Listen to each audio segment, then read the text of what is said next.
nonviolent offenders concerning marijuana convictions. Do you believe that? It depends on what state you're in. If you look at it, look at Oregon. Um, they started doing. I think Missouri, if I'm correct, maybe if not last year was the year before, 2 years ago, started doing it. You Started know, expunging. expunging the laws. You know, the marijuana laws. If you had a case, they're starting to throw it away. Now it's a process, Yeah. but they're going along with it. But mind you, these are democratic states that I'm like. These are blue states. You know what I'm saying? Right. Um, and not all of them, because if I'm correct, the Missouri is probably a Missouri's a Republican, red but state. the House is majority probably Democrats though. Missouri's a red state all the way Okay, through. so red state all the All, way through, even House. yep. Okay, well, but I've seen that. I've seen them go ahead and do that. I mean, the law is the law. If you're not going to be giving guys no cases for marijuana, you might as well go thoroughly with it. But you got states like Texas, who still has me down for doing the rest of this bit of 2036 for 12 pounds of marijuana. Then Right. See, you got that should be thrown out now. of course, of course.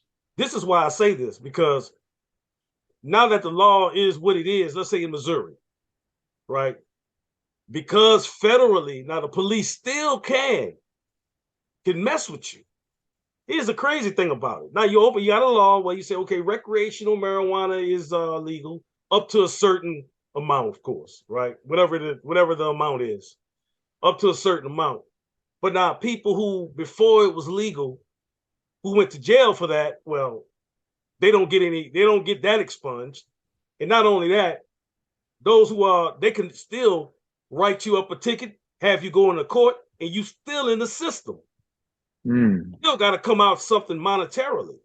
There always is something to it. You know, Yeah, that's just the way it is. something to it. But this is the thing: a lot of people do not understand exactly how these laws work. And I hear a lot of people talk, "Oh, this is how the law works." But when you in the system, when you are an example of how the law works personally, it's different than a person who's saying they think they know what they're talking about. When you sitting here telling me right now, this is what I'm seeing with my own eyes. You know, Zulu, here's how I feel about the system. They're there to protect themselves and their family. Let's talk this out right here. Let's put it this way. When it comes to the system, this is how the lawmakers think of it. How can we protect ourselves and still get these individuals we don't want, from the minorities to the poor white trash? Let's put it that way. No disrespect. That's just how they look at it. no Now, doubt. what I mean by that, let's put it this way. So when it comes to the minorities, now let's hang them. Cocaine, hang them. Marijuana, hang them. You know what I'm saying? Let's do that. So, and when it came to, and what happened when the meth movement came out, it was a white thing. Now you see everybody do it, but back then it was a white thing. So what they were seeing is, man, we got these poor white trash messing our rich neighborhoods up, getting our kids hooked on these drugs. Right. So what we need to do is we need to get them off the streets. So they started getting harsh on these meth heads or these meth dealers, so they can get them off the streets, because they don't want that. They don't want that drug. They rather have a clean drug, which is a clean version of meth, is what they call Adderall. Now you'll see a whole bunch of them lawmakers taking that themselves. Oh, they love that. Guaranteed they're taking that. Now, mind you, here go the other thing. Okay, so how else can we protect ourselves? Now we already got the drug laws on point, but Mm-hmm. man, we do like them kids. We like watching these porns, you know what I'm saying, with these kids, this and that. So why don't we become lenient? Now, if we get caught, we do gotta pay, because Mm-hmm. we just got caught playing. But let's make it lenient.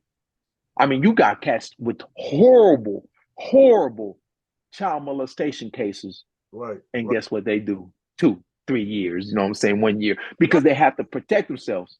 That's crazy, right there. Oh, I've seen it with my own eyes. It's ridiculous. I mean, you got a kid that's going to be messed up all their life, Yeah. whether little boy or little girl, because this individual did something that they weren't supposed to do as an adult Right. man or woman, and they give them all this little bit of time to protect themselves, because the lawmakers are known for being on in that type of I field. got you. I got you. So you're talking about that particular behavior is that those people who govern the system, the ones who run the system predominantly in law enforcement, they're engaged in more the homosexuality, the abuse to children, and that's the truth. Those are the ones, because when you always hear a story of some old judge, they done found kitty porn on his computer. You know what I'm saying? You don't hear that from nobody out there in the streets hustling with no kitty porn. But you know that these guys, because that's more of the white collar crime today. And I'm just keeping it a buck. Even though it's sick, it's listen, you can't tell me a person who's selling weed, I don't give a damn how many pounds you had, deserves more time than a person that molests a child and, like you say, forever ruins that child's life because of disgusting lust. Then that needs to be penalized, and it's not being penalized because a lot of those higher ups, the ones who are in control of the law, who make these laws and govern these laws and support them, that's what they into the most. Yes, they are. Saddest thing, brother. You know, and this is what I'm saying. This kind of information, and I would challenge any law enforcement individual who wants to come on the channel. We've had them here before, and it's always the same. They submit to the fact that yes, that's the truth. And, you know, you don't have to really look far for the truth when it comes to this. 1 + 1 = 2 all over the world. It's nowhere in the world someone that would damage the psyche, the body of a child. That should be, to me, death penalty. I always all day.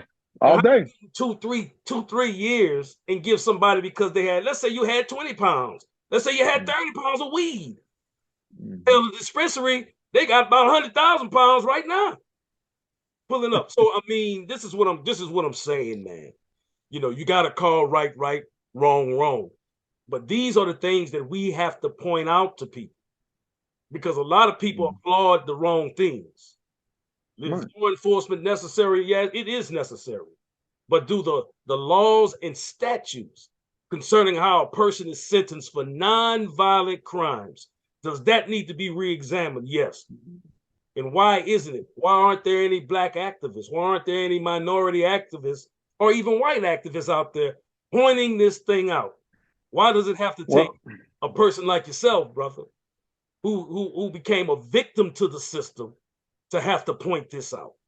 And you know, how do your other people now? Let me go on and move a little forward with that, because while you were in there, I know you. You're a very smart person. What did you really do with your time, man, as far as connecting with people who had their heads on right and avoiding the drama? Because see, I know we was about drama way back. Now we didn't care about that. So, and I understand that if that come to you as a man, that's something you just got to handle. But how did you avoid it for the most part? Man, you got to come to a point in your life when enough is enough in your mind. You know what I'm saying? I mean, you're in the system now. You're looking to see. Well, mind you, when I got sentenced, I remember the judge saying, "You're the reason people are out here killing themselves." You know, I didn't understand that part. I never sold no drugs that went out to someone that went out and killed another person. Right. Now, mind you, so when you go in there, you really see the disgust when it comes to hearing and seeing cats in the system just doing wrong. So what you do is you take a look at it and you learn. Now you got guys that indulge, like I told you, you got guys that indulge and don't want to change nothing and want to go from there. But meanwhile, I took it upon myself I got to take myself to a different level. So when I get out, I don't have to look back no more. That's behind me in the past. You know what I'm saying? Because at the end of the day, I got to live for now and pray that tomorrow comes to me. But while I'm doing this now, I got to make sure I'm doing everything right so tomorrow can be right for me. That's right. Now, the way I did it, man, I gravitated towards a lot of the old school cats, man. It's a lot of bad habits, man. When I went up there, let's put it this way. When I went up and started the system, I had bad habits. I mean, everybody knows I was a big boy. I was 450 pounds. You know what I'm saying? I'm 265 now. I had bad habits. I had bad habits of biting my nails. Man, you look at my nails, they grow now. You know what I'm saying? I don't even do that no more. So it's about really now reconnecting with yourself and knowing what yourself is. Because at the end of the day, you have a higher self and you have a lower self. Your Right. higher self is your positive side, and your lower self is your negative side. So now you have to try to get into this higher self so you can pinpoint these lower selves that are coming towards you and not go that route. And that's how I really did with myself, man. I made myself a better individual. You know what I'm saying? It was a process. You know Right. what I'm saying? Sure. But it was a lovely process that I can honestly say now that I'm out, I'm glad I did. Right. You know? Yeah. I like what you said there about making yourself a higher and better individual, because that's what life is about. Even when you're stuck in a situation that you didn't, well, you found yourself in, you don't necessarily want to be in this position. Everybody wants their freedom. Mm-hmm. Freedom is something that comes from God, first of all. So everybody respects their freedom, but now you found yourself in a situation where everyone does not take that high road. I got cousins that, people that's locked up in Angola for life now. We talked about that. One of my cousins locked in there for life for murder. And in the beginning of his time, he was more, he was aggressive. He was aggressive minded because he went in. We talking about Angola, so he went in there with the understanding that I'm not taking nothing. I'm not, anybody challenge me, I'm giving it to him. And in doing that, didn't serve him the best. In other No. words, now, yeah, tough guy, It's everything like that, and I love him. But that mentality had to stop. His habits was like that in the streets too. See it's, what I'm it's, saying? it's tough living, man. It's The tough guy living in there there doing like really that. led him to murder. But after about 10 years, bro, you think you're talking to a different person now. Yeah, it happens. You know what I'm saying? It's one thing, it's one Mhm. thing about life, man. Life, got a way of teaching you how to act. Now you can act like you want, and you will suffer the consequences of it, possibly, more than likely. And when because he was always like, cuz I think I'm getting out. I think I'm gonna get out. But they never was gonna let him out. He committed this crime at 17. Remember I told you about, Mhm. Mhm. he Mhm. committed that crime at 17 years old, man. And he's never coming out of there. They are not letting him out there. I don't care what law, none of that. But they have told him, his lawyer had told him, yeah, you got a possible. Every time he said it, never came to nothing, right? But it's just how easy you could mess your life up. And when he went in there, though, he changed who he was. That's what I'm getting to. That aggressive, confrontational individual, that changed. And when I the times I did talk to him, or the times he wrote me, it was more like, cuz, I regret all that. I regret doing what I did, man. I'm a changed man now, bro. You know, I don't believe in violence like I did. And that's something, man. When you know someone that was like, really a real violent person. We've had people we've known that they like that. He was one of those individuals. And it's a bittersweet story because the bitter part is that he's still in there. And I don't see him coming out. I hope and pray that God make a way for him. That's the bitter Mhm. part. But the sweet part is talking to him, corresponding with him now is a whole different thing than corresponding with him then. It's like you, the same way. You always were smart, but now you're corresponding on more of an intellectual level based on what you know the truth is, based on what you know, not what you think, but what you know. Mhm. So I, making I had to get go ahead. I, I had to get knocked in the head to figure that out. You know what I'm Right. saying? I used to tell guys, it was like them old Bugs Bunny cartoons that we used to see. How many lumps do you want in your head? Right, You know, right. it took that. How many times do you really got to bump your head, man, till you realize what life is really about? I mean, God to me put us out here to enjoy life, serve Him foremost, Right. but to enjoy life. You know what I'm saying? He didn't put us out here to suffer or none of that. He wants us to enjoy life. So Yeah. why expose yourself to this negativity and just do the total opposite of what you come here to do? Hmm. You know, we got to enjoy it, man. We got to enjoy it, man. I look at, and you probably look at our seeds. We want nothing but the best now for them Right. because we lived a life that man, that we try to tell them, hey, don't go that route. Yes. Don't do that route. You know what I'm saying? Right. Then I tell you, I have a son that's I won't never have to worry about him going that route, but he has Fragile X syndrome. So now I have to be there for him, to be a father, the positive father that I can be, and make sure that he enjoys his life, being happy, So it's just like you gotta listen, I'm gonna keep it real. It was the best thing that ever happened to me was them sending me to prison. I'll keep it. Now it was a lengthy time and it was too lengthy, but at times you got individuals that were just street guys, because that's what I was. I was about that paper Yeah. and really being in them streets Right. to really have an epiphany somehow and change his ways. I needed that time, man. It saved my life, is what So I'm trying to get at. I like what you just said there, Pep, because when you said I needed that time, nobody wants the time. Like all Mm-hmm. the things that we have to go through that God will allow us to go through that are hard. Mm-hmm. Nobody wants to go through them.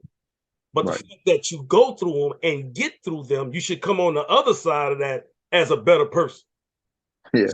Yes. And that's the part. I think that's the lesson more than anything. And when you're out there, you're young, you're growing up, and things of that nature. Whatever direction you try to go, sometimes we go left when we should have went right, and we keep going left sometimes.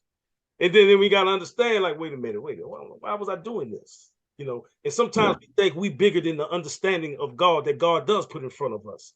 He gives us friends, he gives us families, he gives us the ability to see different experiences through people.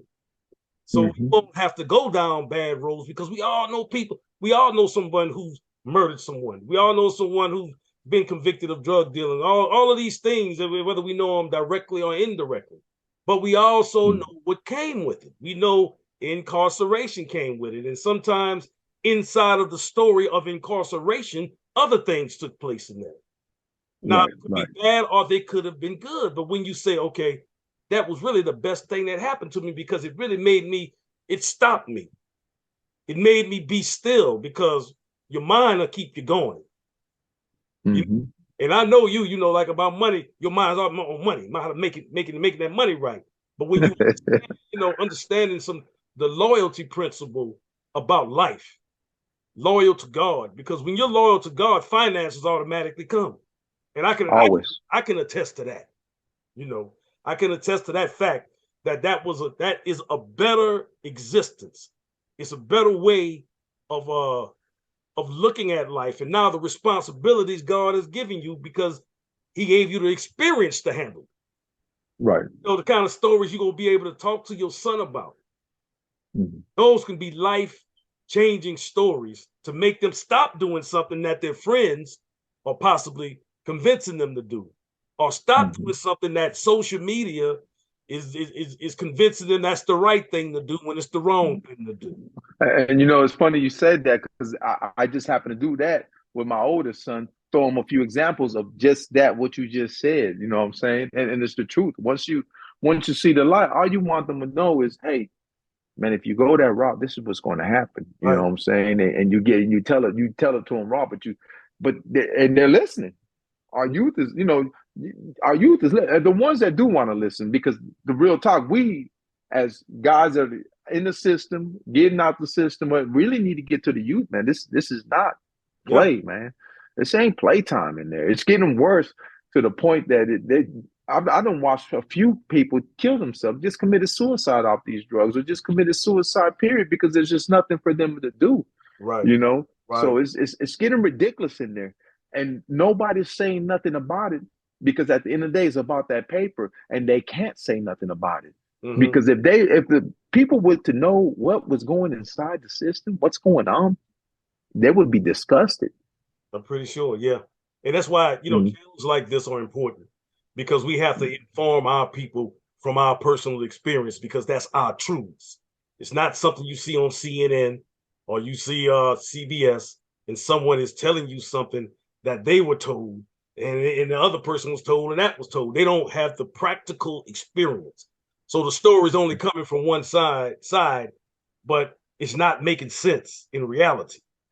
I'm looking Mm-hmm. at the story. I'm listening to, okay, you're trying to rehabilitate. The prison was all about rehabilitation in the beginning, supposedly. Mm-hmm. what we were told. But we understand that there are different things that go on inside of the prison system. And they're not just, they're not nowhere in the realm of, rehabilitation. It's more punishment, or it's more to drag you into a self-loathing place with the drug epidemic being so prevalent inside of the prison system. You can't, it's no other way to look at that. Because if you can task force, how the heck you can look at a neighborhood, and when you really need the police really need the numbers to go up on getting drug sales down, and drug dealers and users down, they know exactly where to go and what to do to meet that quota. And then, and that's it. So if the concern is more about that than about nonviolent offenders being rehabilitated the right way, giving the looking at them and saying, okay, we're going to give them the opportunity to come out.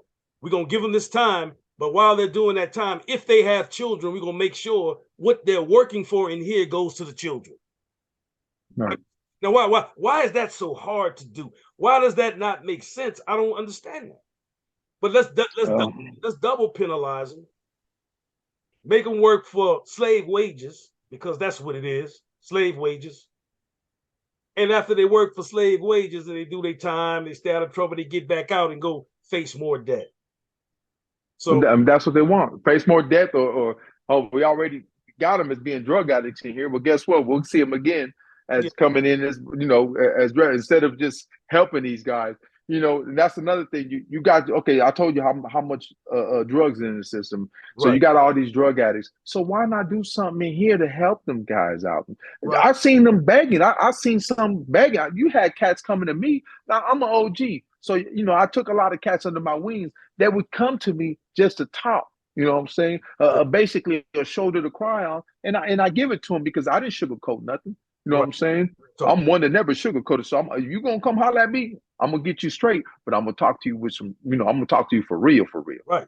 Now, so why not help these guys out instead of making it worse and worse on them? These guys been begging, man. I done seen them beg, man, help me. Please help me.